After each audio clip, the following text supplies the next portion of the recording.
Hello, everybody. This is Liam Billingham, co-host of Oeuvre Busters. Before we jump into this week's episode on Love Liza, directed by Todd Luiso, I just wanted to compliment one person. I want to compliment one person because last episode, I asked for reviews. And I got one review. That review is from June 7th, 2019, from I Am Spartacus, who seems to be a big fan because he's all over our gram and all over our reviews. And he gave us 5 stars. And he said, "Thank you, Oeuvre Busters, for bringing happiness back into my life."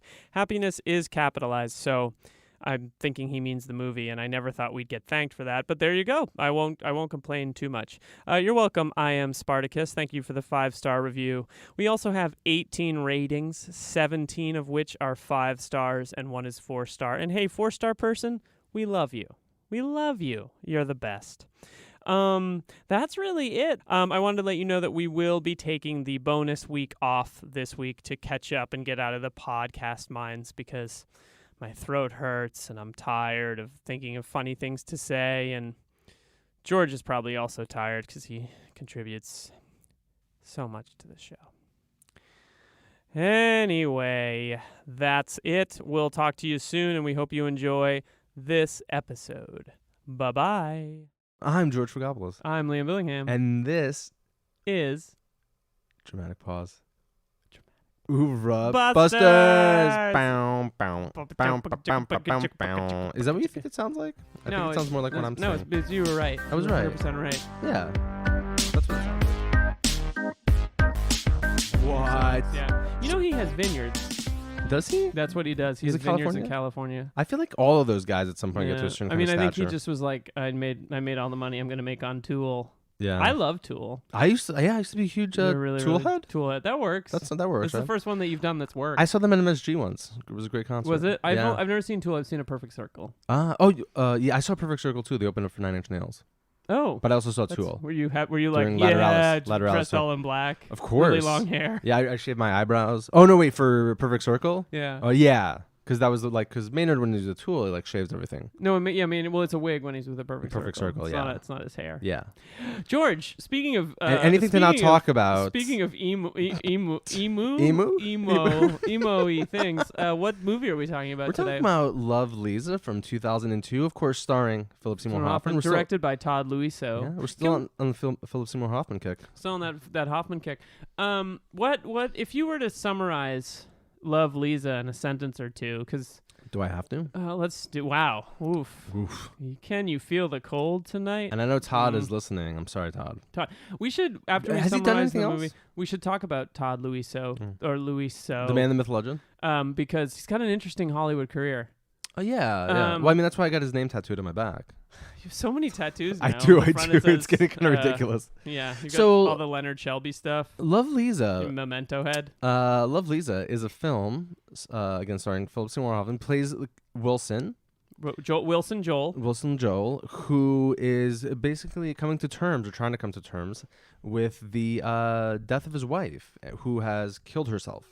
Which you don't quite know, but there's a really powerful shot of him like looking at her car and the rag stuffed into the back of it. Right. That's really powerful. Yeah, and he's sort of deflecting responsibility by avoiding reading a suicide note that's been left behind. And we'll talk about that because that was one of the parts of this movie that fucking drove me insane. And I also think it's worth noting that as part of his deflection, he drives across country and goes to like a model airplane off with like another sort of immature father, all while being sort of stalked by his mother-in-law, Denny, who wants him to catch up with the mother-in-law, played by Kathy Bates. And an awesome performance. They're both amazing. Really, really good. Even the guy who plays Denny's amazing. Yeah, everyone in the movie is very good. So this film, is Phillip Seymour Hoffman's first leading role. I was looking at his list, and it's like there's not a lot of stuff before this. Everything was kind of supporting. There wasn't like a major leading role before this. Also interesting to note, do you know who the screenplay writer was? The screenwriter? Joel Esterhaus. Gordy Hoffman, Phillip Seymour Hoffman's older brother. What? Yeah. Do your research, Fragopoulos. Sorry. I thought you were going to say Gordie Howe for a second. I was like, that is amazing. Gordy Hoffman, who... Do you know who Gordie Howe is?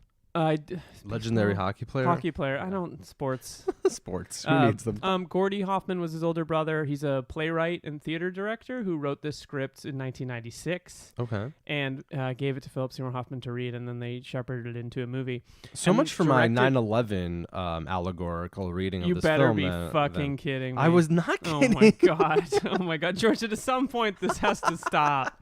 And directed by their theater friend Todd Luiso, who you might remember probably most. Well, he's in Scent of a Woman. That's where they met. He's in Scent of a Woman. But he also had a small part in Apollo 13. He also has a small part on my back, as we said earlier, because of the tattoo. He was. I don't know if anyone remembers Apollo 13. He plays the rocket ship, right? He plays the rocket. He is Nicolas Cage's partner in The Rock. He's Marvin Isherwood, the guy who he shares the guy who's like, "You want me to stick this into my neck? Are you fucking crazy?" in those opening scenes. Yeah. Okay, yeah. And I love The Rock. I'm just gonna put it out there. It's such a So great do I. movie. It's like if It's the Michael best Bay Bay. made one great movie, and it's The Rock. Jerry Correct. Maguire, he's Chad the nanny, who's like jazz man, and then like I didn't realize he was also an actor. That's kind of interesting. yeah, and he was also in High Fidelity. He's He Dick, the meek record store owner. At some point, we're going to have to talk about High Fidelity and how I watched that movie and was like, it's pretty cool that you judge people based on their taste for like 20 years of my life. I thought that was the right thing. I think it's a great movie. And he's been in a bunch of other stuff. And again, with his career, he's an actor, but he also directed a movie called Hello, I Must Be Going that got a lot of attention in 2011, starring Melanie Linsky, who's an amazing actress. Which I believe is also about 9/11. And he scripted the recent adaptation of Shakespeare's Macbeth starring Michael Fassbender. Wow. Which I always, of course, they have to be adapted. Whenever people are like, yeah, I wrote the Shakespeare movie, it's like, actually, William Shakespeare wrote that movie. No, I haven't seen it. I've heard but you have to write, for example, like Interior Day. Interior Day. And that changes Interior, everything. the Heath. Yeah. I know Macbeth. Yeah. Oh, jeez. You're not supposed to say it. It doesn't, so who stars in that? Michael Fassbender? Michael Fassbender, Marion Cotillard. Plays... Lady Macbeth. Doesn't Michael Fassbender's massive dick play Macduff? He plays one of the Flayance. Nice Flayance joke. Hi-oh. So that's sort of the pedigree on this movie. It premiered at Sundance in 2002, and boy, does it feel like a Sundance movie. Oh and God. I say that liking a lot of films that comes out of Sundance, but when we joke about Sundance, it certainly feels like a joke Sundance movie. Yeah, so one of the things that I did not like about this movie is what did you think of the movie overall? Even though, I didn't hate it. Okay. Even despite the text messages that I sent you basically being like, oh my God, what the fuck is this movie? It wasn't happiness level of bad. It was, let me just read. Let's do a little text message reading. While we're going here, it was just kind of. I gotta scroll back. We text a lot. It's funny though. You should say that about the Sundance thing because it felt to me like the kind of movie. Did not hate it, but it's weak. Wait, it felt to me like the kind of movie that has pretensions of being deep and profound, but that overall is, even though again there is a sense of humor to it, right? It's still, I felt like, kind of took itself way too seriously. So, and we could talk about it in detail, but for example, like the fucking letter, the stuff about the letter and the whole thing of like... The letter that he's not reading from his wife. Yeah, so basically what happens is you find out very early in the film, as we kind of already discussed very briefly, that his wife left behind the suicide note. Right. And the entirety of the hour and a half, the major kind of dramatic tension is like, will he or will he not read this letter? And you fucking know he's going to read the letter. Like, well, it's also a kind of stand-in. So it's one of those things where he's going to read the letter. I'm sorry, I didn't mean to interrupt you. I've been trying to do better about that. It's just my podcasting resolution. Rude. What? Just really fucking rude. No, sorry. Just really fucking rude. It's okay. My feelings are hurt. I'm dying inside. Go ahead. My issue with that is that it's a stand-in for, in my opinion, what could be more dynamic writing. Because it's just the thing that the movie keeps coming back to as a way to so when someone commits suicide, when you lose a partner, I can't say when someone commits suicide, but when you lose a partner, and what's clever about it is the reason he's not reading the suicide note from his wife is because he doesn't want to deal with the way that he might be implicated in this note. Totally. Which is actually a really interesting take for a movie to have, and one of the best things about the movie is we're not really sure how to feel about this guy throughout. Yeah. But what if he reads the note in the first 15 minutes and has to contend with that? I think that's a more interesting movie. Or halfway through, let's say. Why does using it as a suspense tool is weird. Because the other thing also that sucks about it, and nothing against the writer, but Gordy? Yeah, nothing against Gordy. Gordy Hoffman. Is that by the time you get to the end, there's nothing I felt like in the letter. Like only Shakespeare could maybe write something that's so profound at that moment that really strikes you. That's like, oh, that it was worth an hour and a half to get to this point of, and I feel like also like the film doesn't know what to do because the ending is also like really opaque and oblique, and it was kind of one of those things where you're writing and you're writing and you're writing and you get to this point where you're like, I've been working on the screenplay for like 6 months. I don't know how to end it. I gotta get Phil to read it. Yeah, I'll end it in this really like abstract, weird way where what happens basically is that so he also kind of huffs.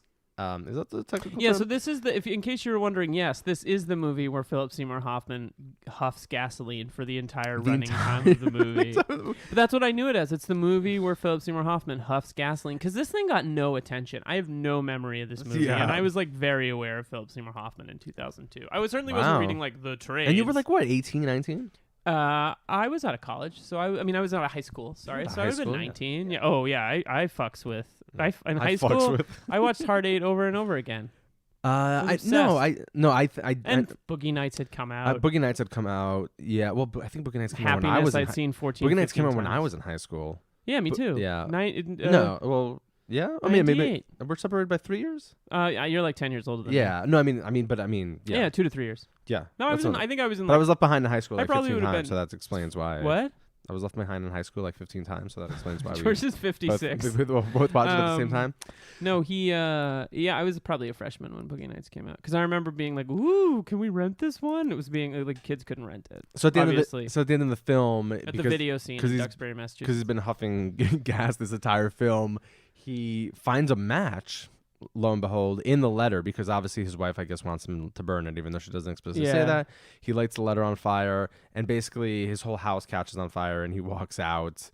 And that's the end of the movie, and then he walks down the street. Which is like an interesting like shot, I think, and like well done. But it felt to me as if they had no fucking idea how to end this movie. See, I'm a sucker, so I was like, oh, clever. But I mean, like, I watched this movie a little longer ago than you did. So I sort of forgot about that. So obviously I wasn't like, oh, how about the part with the match lit? I think it felt satisfying from like, that's what this has been setting up. But in a weird way, this whole movie is like a, hey kids, don't huff gasoline movie. Because there are kids. I felt like, so there are 2 teenagers that eventually, he also sort of befriends that are huffing gasoline. Yeah, and in a really funny scene actually, because they get shooed away from this gas station where he goes to get gasoline so he can huff it because he buys like a container. He's filling up his own container to go back home and huff. Huff. And the gas attendant comes out and yells at these kids who are like trying to smell the pump. Yeah. And then eventually he finds them and he like pulls over and he pours like some gasoline in a rag and he hands it to them. It's really fucked up. Yeah, no, but it's also like the equivalent of some guy buying like a 6-pack for teenagers. Yes, that's true. And I felt like that was funny. And then eventually they go back to his house. And like they start stalking him because they're like, oh, this is the guy who's gonna get us like fucked up on gas fumes. You know, my feeling about the movie is that I just feel like it's a sad sack white guy movie. Yes, totally. But it's also sort of at the end of that being, not at the end of it being acceptable, but certainly like Sundance has gotten, movies of that ilk have gotten a lot more interesting since then, because they're not just like, look at this sad guy and his sad, he's so sad, so fucking sad, it's coming out my ears. So what can you think of another film post this that is I think the most obvious, not in a more interesting way, because maybe it's before this, but like it kind of fits into that world of like the Garden States. Yes. And I don't like this movie, and I'm gonna get flack. Eternal Sunshine of the Spotless Mind, which I think is a fine movie. I think that film's more intelligent than this film, though. I agree with you, but I think it's that little bit of like sad white guyness, and Eternal Sunshine has a lot more going on than that.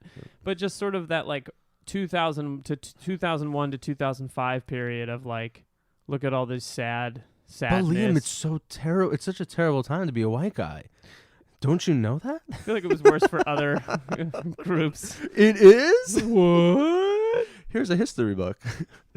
Let me tell you something about American history. I get that. And I think I just found it didn't do anything for me. It was kind of not very interesting. I'm glad you said that, because in thinking about like what I was going to say about the film during this podcast, other than obviously reading it as an allegory for 9/11, is to Jesus fucking Christ. say that I was like this. The only thing that I really have to think about this film is that I don't have a lot to think about this film.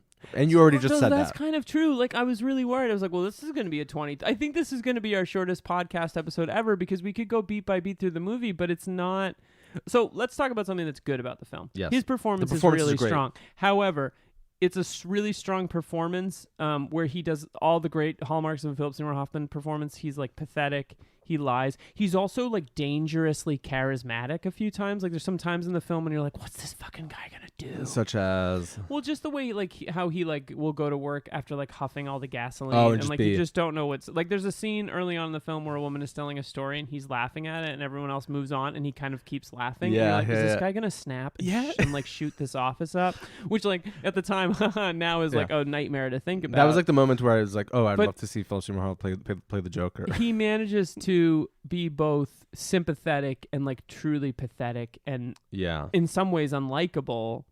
Like, again, it's this great example of him taking on that what we'll call the everyman quality, in the sense that like this is a guy you could see at work who's the oddball, who's the strange guy, who laughs inappropriately, who like harbors some terrible thing in his life, but you're also like, what the fuck? It's just it's a very dynamic performance of a script that doesn't really do anything for me. And I'd like to say the same thing about Kathy Bates, who in so many movies the mother-in-law is unsympathetic, and she manages to make like a real person out of this like thinly written role of a mother-in-law. Totally, yeah. Did you also catch all the parallels between this and Pasolini's The Gospel According to St. Matthew? You're fucking with me. Yeah, I'm fucking with you. They don't exist. Jesus Christ. Do you like that film, The Gospel According to St. Matthew? You know what? I haven't seen it, actually. Don't you dare make references to a film.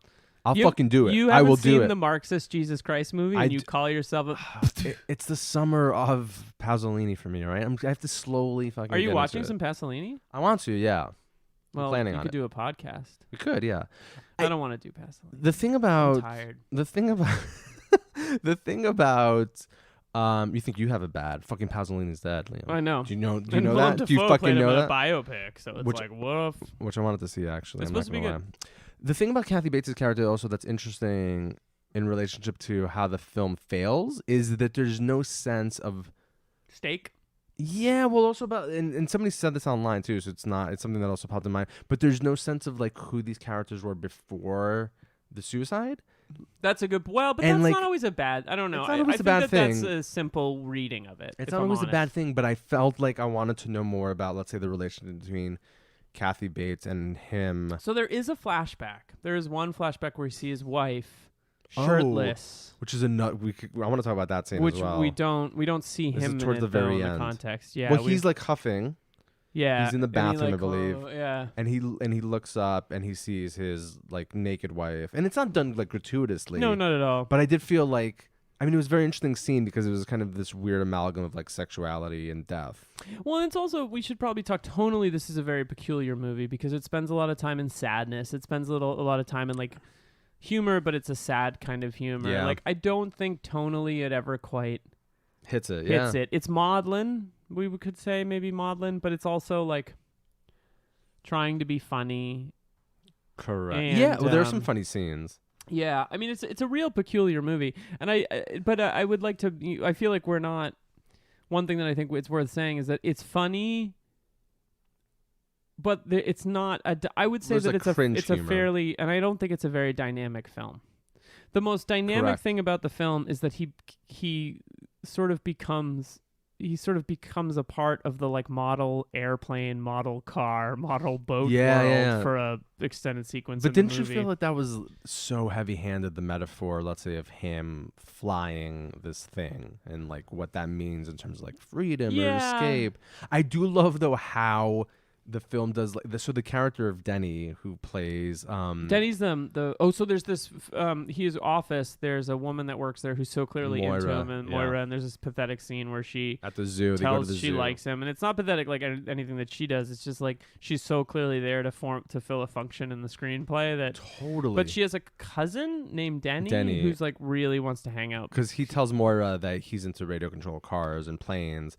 and she's like, "Oh, my cousin, like, is my cousin also, Denny." yeah." And really, it's because he's carrying gasoline around that he's huffing, and he doesn't want to look suspicious because his house smells like gasoline. Yeah, but there's I think what this film does do very well is capture, I should say, the kind of, I know we're gonna lose a lot of fans because I know like a lot of radio controlled enthusiasts listen to us. Yeah, it's like we have the biggest market on but that. there's a certain kind of like sadness or like patheticness to that kind of like, well, it's hobby. how the film portrays It's how the film portrays it, and I think they do the Denny character does like a great job of like representing that geekiness and the earnestness and kind of the I would also like to say that the way hobbies are portrayed in American culture is always as pathetic and sad. Like the word hobby, because we live in such like a hyper capitalist. By the way, can we finish doing this so we could start playing Magic again? Oh yeah, I brought my Ice Age deck. Oh my god, I fucking hate it when you use We're coming for those kids that play at that place down the street. We're coming for you kids. Yeah. Hey. That does not sound threatening at all, by the way. Like Liam's just like heavy breathing. I know where you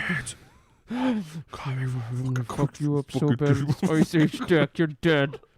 You and that fucking Jester's cap. But I do think that card should be banned. I do think Jester's cap. Anybody know?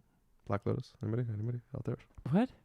I'm just mentioning like obscure Magic the Gathering cards. I don't really know Magic all that well. I never got it. The only thing that I was ever into is Star Wars. You fucking mentioned Magic without fucking knowing. All I know about is Ice Age. I had friends in high school. I did theater in high school. What's worse, pretending that you've seen a Pasolini film or pretending that you played Magic the Gathering? They're both terrible. But I do think that like the movie does treat people who are like into model airplanes like in sort of not in an unfair way. I mean, it's a little weird but every hobby is. No. What's one of your hobbies, George? What's one of my hobbies? Just reading fucking amazing literature. All right, what about that? I love books. I love poetry. No. You're right. It's how the film represents it. But I think there's also like the Denny character. I'm sorry, but like the Denny character is supposed to be like this. Oh, he's like, a goof. Awkward. Yeah, and like he's goof. also like drinks when he drives, and he hates his wife. There's like a lot of and also is some of the humor in the film because at some point they're like one of the great montages is when they go the great montages in cinema. One of the great montages in cinema. They go to New Orleans. There's of course the Battleship Potemkin one, and then there's the one in Love Liza when they go to New Orleans. Where they're constantly talking, where Denny's constantly talking about whether or not he should read the letter. But Phillip Seymour Hoffman decides to drive to New Orleans for this convention where everybody's like flying in planes and racing boats, mainly racing boats. Mm-hmm. And it just so happens that Denny's there, and it's at that point where Denny finds out that Wilson has the letter, the suicide note. Yes. And there's this really funny sequence where it cuts to like 4 or 5 different places. So like they're at the diner, they're driving, they're in the hotel room. Being like, "Are you gonna read the letter?" Yeah, and like he's like, "Oh, you shouldn't read the letter alone. You should read it like to a priest." And then it cuts to him like being in the hotel room. He's like, "Yeah, that letter's probably like really fucked up and crazy." And then he goes like, "I gotta go take a shit." This is an interesting thing that you're pointing out about this movie is that like it's maudlin and sad, but there is a montage where like the main character's wacky friend is like they're like in all of the stereotypes, like they're eating like big sandwiches. Yeah. Then they're like in separate beds, and Phillip Seymour Hoffman's rolled over on one side, and like it's just cliche. It's cliche. Yeah. But again, there are these moments of like dark humor. So like there's a moment earlier in the film also where Phillip Seymour Hoffman is at a diner and wants the Yellow Pages. And by the way, talk about dating a film. Right. Well, it's weird because it was shot on film too, so it's like right on the cusp of the end of that era. So you're like, was this film made in 1987? Totally. Like it feels dated, so which is depressing. And then he has this really 14 interesting years ago. exchange with this guy.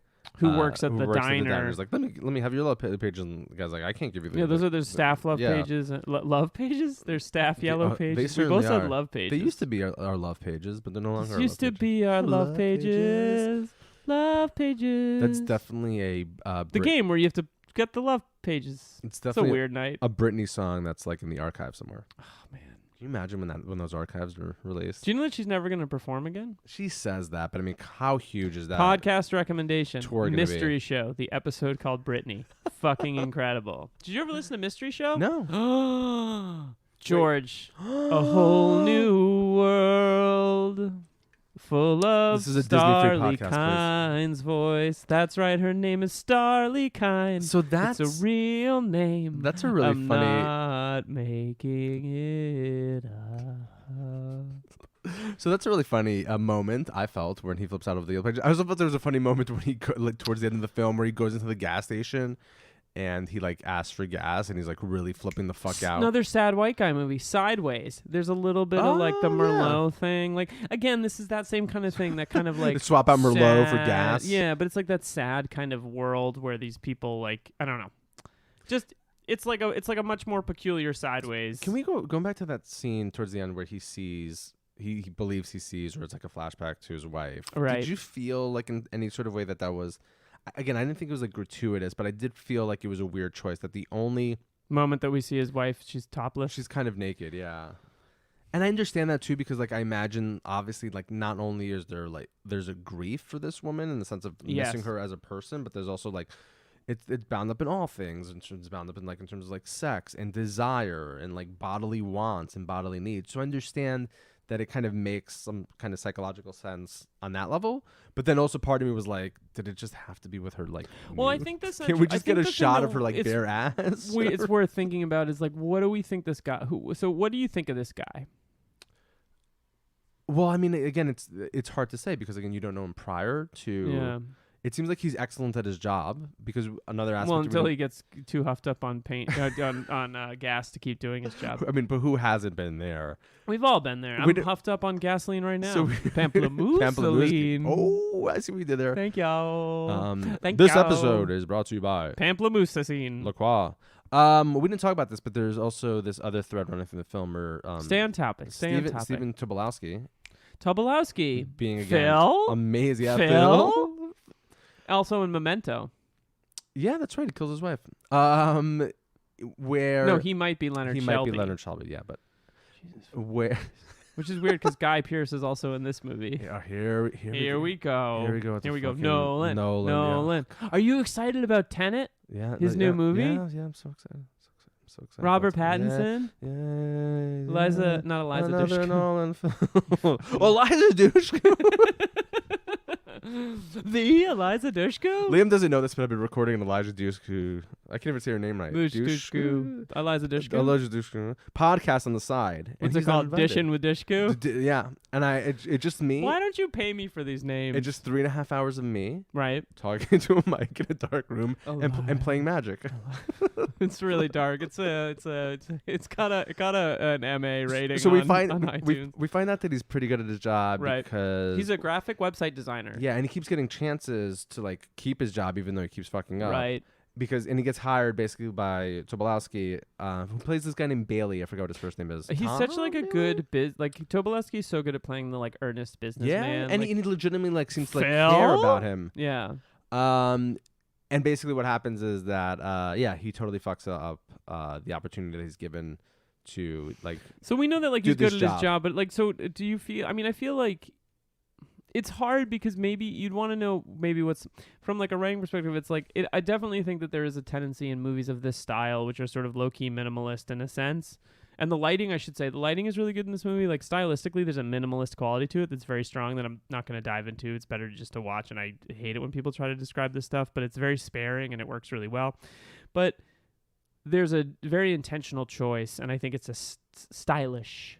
Yeah. And I mean that like to not give us a sense of something before a major event. And I feel like it's really something that's very closely associated with like a lot of European cinema. Yeah. And I think that like a big, I think that dates back to like your Antonionis, and your and some of the cinema of that era where you spend a lot of time your Pasolini's, your Pasolini's and your Bergmans, and your Fassbinders, your Bays, your Nolans, your Schneiders. All those great minimalists, all those your Spielbergs. No, but you sort of your like you there's an open question in the movie, which is like, what is this guy like before, or who is this person that we're dealing with, which I think is interesting. But I think the way big league chew the way that I look at it is that like the movie fails because we don't have a sense of a real character arc for this guy, because we don't know where he starts. Very good. I mean, and sure. Would you just let me? Sorry. I'm sorry. If I don't know, I just feel like it's an incomplete movie as a result. Like it's an ellipsis as opposed to an arc. Yeah, and that's very good. And that's why, I teach English. Where's the Aristotelian arc to this? I need it. I need it. I need my sense Especially of time, for a place, fucking and tragedy. Yeah, which it is. God damn it. But yeah, no, that's a good point. And I also like what you said about kind of the drabness and like the muted colors of it all. Very minimal. And very being kind of obviously like an intentional beige. stylistic. Oh, there's beige all over this film. His clothing. Yeah. Let me hear about your 9/11 allegory real quick. Oh, no. So so I was just like, all right, when was this film made? 2002. Great, I can work with that. Okay. And then I was like, oh, the radio controlled planes. So like the ominous kind of like sense of like the plane and like the huffing of the gas as this kind of like symbol of the trauma and of what it was like, especially in New York, because there was definitely like a smell in the air, and it was like very much like a smell. Plus the sort of interesting idea of the white middle class gasoline. American being addicted to gasoline. Yeah. Yeah, well, yeah, that's so you want to do like a petrol kind of allegorical reading? I mean, I totally. think this is bullshit. I think everything you're saying is no, but I mean, I think that bullshit certainly. Well, we've got a little time here, but certainly since let's get a little bit into how you read it politically. Do you think that this kind of stuff is intentional, or do you think it's all sort of working underneath the... Yeah. I don't think you walk into the attention. I don't think this guy walked in... First of all, he wrote it in 1996. Correct, but it was made... in 2002. Yeah. Okay. Or, I mean, it was also released late in 2002. Because I certainly don't disagree with you that any film can be read politically. Or allegorically. But I think it's a little superficial, because I don't think... And I'm not saying any of this to criticize you. Yeah. No, yeah. Idiot. Yeah. But I think like it's worth talking about. Like we have a lot of conversations about a political reading of a movie. Yeah. And most of the time I agree with you, but like I'm interested to talk about this for a minute because it's like a real stretch from where I'm sitting. First of all, let me say, you call me an idiot, but clearly you just tried to cast a counter spell with like one blue mana. So, like, in all honesty, who's the idiot? Right? When you played Magic, would you tap it like you turn the card, right? Wouldn't you turn the cards? You turn it, yeah, of course. Yeah, that was the cool kids. Jesus, the cool kids would just put them at a slight angle, right? But then also all those cool kids. Yeah. Did you get laid in high school? But then also, God no. But then also, me neither. It's fine. But then also, by laid, do you mean play Magic? Because I got laid a lot. Then. Yeah, bitches. But sorry. Yeah, and then sometimes you'd run into like the nerd police, be like, I can't tell which man is tapped and which isn't. Can you turn it all the way? Those please? kids definitely didn't get laid. And now they're on the Supreme Court. Oh god, it got really dark. No, but so what I'm just trying to say is like, yeah, like the Brett Kavanaughs of the world, that they're the ones that got it bad, just like Wilson in this film. Isn't that what this film is really about? No, the point I think about making like an allegorical reading of any film or any potential text is that it's clearly, let's say, of its moment and of its time. Right. So I think, yes, obviously to some degree, I didn't You're stretching it. I know. Yeah. I was trying to also like joke and just say something like stupid, and like, oh yeah, this film is clearly about 9/11. But that doesn't necessarily mean that an allegorical reading of a film, right? Especially if there is some substantial evidence to it, is there. Do you think it's there in this case? No. Okay. No, and I'm not disputing. I'm mostly interested in your thought process for this, because we talked about it with the Big Lebowski. Big Lebowski? Big Lebowski. No, Big Lebowski is there. And it's concerned with those things. I don't know that happiness... I think that your reading of happiness is... to sort of review some of the things we talked about, I certainly don't... I think it's on point, but I don't think it's there in the writing at all. And... with Ripley, I thought it was really interesting to think about the idea of heteronormativity in the 50s as the way it relates to like 1998. Yeah. So I was just sort of curious about that, because I think that there is a superficial way to think about the idea of what this film could be saying about the political situation, because it's devoid of politics in the sense that it's in an obvious sense. Yeah, of course. Sure. And it also brings me back to something that I think about a lot, which was our conversation about Killing of a Chinese Bookie. And when you talk about a film as being political, like one of the things that I don't think about that is political about that movie is the simple conversation about killing Southeast Asians. Yes. I don't think that's political. I think... Wait, you don't? I don't. Because I think I think I think it's political in an obvious sense. Mm-hmm. What I think is more interesting about that movie, and we're coming sort of back to it, is the idea of what does it mean to live as a product culturally of American imperial manifestation in the 1950s and 60s. So how do you come back and live your life after you've gone to Southeast Asia, or not even or South Asia, and killed a bunch of people? Like, I think that's like it's like it sort of depends on how you want to tackle these things, right? In the sense that, like, you look at something like they're talking about it, and you're like, that's not political, but it's like, what are the substantial political issues that a movie explores? Yeah, but I'm not totally following you. So why is that scene where Cosmo like talks about being in the Korean War, like, why is that not political? It's that it's I think that it's I don't think it's as I regret my word choice. I don't think it's as I think that the politics of the more interesting political dynamic to the movie is the way that the politics of the time engage with the story. So when I watch that scene, I get very like kind of like, I think it's the classic joke of like, you go see Hair, and at the end of it you go like, oh, we've got to get out of Vietnam, and like in 19 and that's a that's a long running joke that I'll explain another time. But it's just like the idea of like, what stands out to me when we look at a film politically, or when I analyze a film politically, is what it's saying with its story and what it's doing with the character, as opposed to the things that people talk about. So in a way, that makes it more interesting to think about this movie and the gasoline. Yes. And how it's like, oh, the idea of an American consuming is really interesting. And I think that's a great read on that. And I think that kind of moment. Airplanes are really interesting too, but I also wonder if it amounts to anything.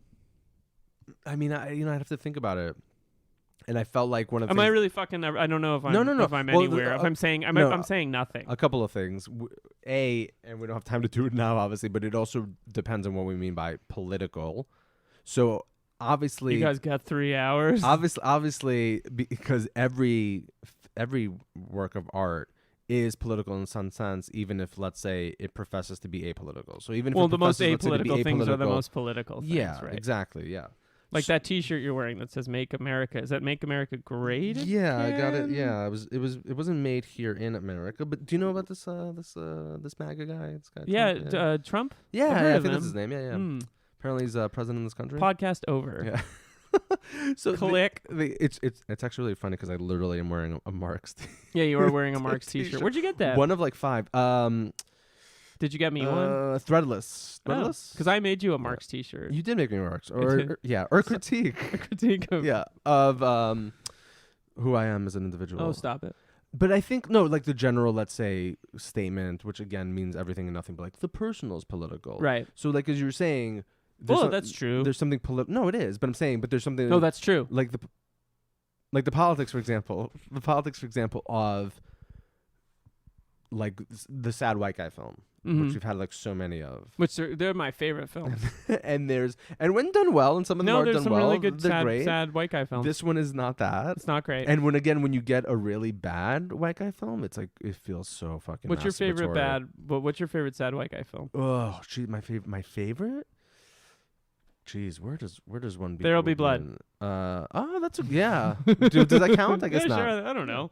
I was gonna say Moby Dick. That's a really great political movie, though. There's the politics of that movie are amazing, or what the movie has to say politically. Again, I wonder if a movie has anything to say. I think that's another question. Is in general, like, what are the politics of a film that are films espousing? Is a film like that espousing politics? I don't know, but it's certainly but it's certainly about politics. It's certainly about America's politics. Yes, which is interesting. We're all over the place. And I think, again, it depends, right. Yeah, it depends how you define the political. It depends like where you locate that. So I think your reading of like, oh, isn't it amazing that here you have like this middle class American guy who's like addicted to gasoline, like that's fucking great. And I didn't think about it in that way, but you're totally right. And I think the same thing with model airplanes. I wouldn't have thought of that at all. Oh, like in related to like and also just trauma and the inability to process it and what it may mean. And the note is so our own our own kind of. So you can control a radio controlled plane, right? Obviously, like you have agency and control over it. So even let's say, besides it being like an allegory for those planes, of 9/11, but thinking about it like in relationship to him, and for me it was like a very like overwrought symbol of like freedom or escape, or right? Like, so it's a classic Americana. Yeah, and you actually don't see him fly like the plane. I think pretty much at all. Yeah. Like he defers to Denny. once or twice. You see Kathy Bates try to fly her once, and she does not do a good job of it. I think what's interesting about this, the way that it's interesting to think about any film politically, and I think that it's largely because like it's not that I don't think about films politically, because I said I definitely think I do, is that I think it sort of says something about like the texture of a movie. Like we talked a little bit about like the wide open spaces in a film like Lebowski, and the way that like bowling alleys are housed in places that have a lot of space, and what does that say things like. I think what's interesting about this film certainly does not feel political, but it does explore like a place and a time and a way of thinking that I think is interesting, and sort of a way to look at the world at that exact moment. And it feels like a product of its time, so heavily of its time. Yeah, and that's why also what you said earlier, for example, about Chinese Bookie, which I think is applicable to this, is that exact same thing, where like you also have to look at the context of which the film came out. So like, for example, when obviously we're talking about this from Ripley, but that even though obviously the film came out in 99, the film's supposed to take place in the 50s, it's clearly also saying something about the late 90s. And that it's like hard for a movie not to. Hey, how many barrels of laughs are you guys getting right now? Well, Keith is always... Keith, yeah, I mean, we get so much fame. I think everybody was here to listen to me make more jokes about Mana. Mana. Do you have anything else to say about this film? No, I'm glad I saw it. Yeah. I'm never going to go back. I think it's an interesting film because it really is the first leading role he would get. And he didn't, even in his career, even later in his career, off the top of my head, what are the Phillip Seymour Hoffman leading roles? It's The Most Wanted Man. It's The Master. Yeah. A few other, but it's not like, Mary and Max maybe. I mean, he's not a leading film. He's not, by no means is he a traditional Which is one of the man. things that I like about this film, is that you spend almost the entire film looking at Philly Hoffman's beautiful face. Yeah. And I think it's worth seeing if you're really wanting to catch up on his films and watch it. I'm glad we did it. Yeah, no, it's really good. I'm glad we saw it. He's amazing in it. He's great in it. And I just felt like the material doesn't live up to his work. But I will say, but he does elevate it. To contrast that, is that it does this thing that I've been thinking a lot about, that I don't have a thesis idea about, but him as this sort of symbol of like a kind of like American, like the middle class white American type. He really excelled at it, because it'd be, again, one of the many tragic things about him not being around now is like what kind of actor would Phillip Seymour Hoffman? I mean, he's only been gone 5 years, but he'd probably continue to do these big Hollywood movies. He's always such a presence in the movies that he makes, and that's not excluded from here. But like, how would he could really like play a really great toxic masculine? I mean, he played plenty of characters like that. It makes you reflect on like where his career could be now, and the kind of ways that films that he would be in could be grappling with some of the cultural issues that we're dealing with. And also hard to watch a movie where a guy's addicted to any kind of drug that he later would die from a drug addiction. And I think you also mentioned, going back to something you asked about how we're supposed to feel about this character, and I don't think I answered the question fully, but yeah, again, he does a great job he's good. Of making him, like you said, like sympathetic, kind of pathetic, and all of these different kind of registers, which like within one scene, he could go from, let's say, again, like you hating this guy, because especially towards the end, you really start freaking out about Kathy Bates. Yeah. And being like really mean to her, and tries to break into her house, for example, to grab photographs of his What a dead weird wife. movie. Yeah. But even in those moments, there like it quickly shifts, and you also like feel bad for him, right? Because he's experienced this awful loss. And it's worth seeing. It's a great performance in a film that I think in some ways is kind of forgettable. Yeah, I would say see The Rock first, and then maybe this. Ooh, double feature. Ooh, these films are really similar. Rock Lisa. Well, there's both like the nerve gas, and The Rock is very much like the gasoline in Love Liza. Mm-hmm. There's also what are the politics of The Rock? Quick, just kidding. Really bad. There's also cars in both. The only thing that I think the politics on The Rock has going for it is that Go ahead. Is that the motivations of the villain are more interesting than they are in a traditional Hollywood movie. Ed Harris wanting them to pay out the family of the soldiers that were just left to die. I think that's more interesting than he's pissed the government. First Gulf War. Yeah, 91, and also talk about a movie with crazy good performances. Yeah. Oh my God, David Morse, so good. Yeah. That's where you went, David Morse. David Morse is really good. Tony Todd's really good. Yeah. That other guy who that other guy's amazing. The guy that he makes eat the capsule. Oh, what a great movie! I love it so much. Eat that, you fuck. Well, I'm Liam Billingham. I'm George Rogopoulos. And this was Overbusters. Can you just make sure you tap when you tap the mana? Can you just please so I can see if it's all the way to the side? George. I can't tell how much mana is in. Okay, bye. Bye.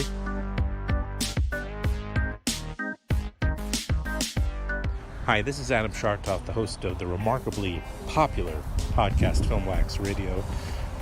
Guys, I recently left you a voice message, and in it I guess you could interpret, possibly, that I was suggesting that maybe on some level if you guys were not qualified to do an entire season on the actor Phillip Seymour Hoffman, and you could pass the podcast along to myself and, of course, our mutual friend Pete Rinaldi.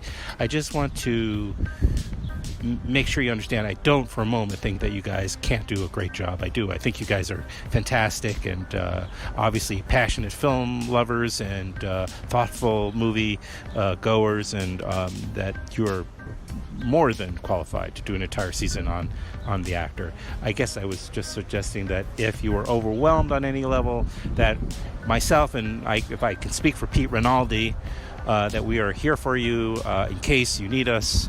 If you want us to take over an episode or any work at all, just let us know. And if you get on the phone with Pete Rinaldi, please ask him to call me, because he is not returning any of my calls lately, and I probably just have an old phone number or something like that, so I'm sure we'll just get that cleared up pretty soon. But thanks, guys. I hope everybody's well. Bye-bye.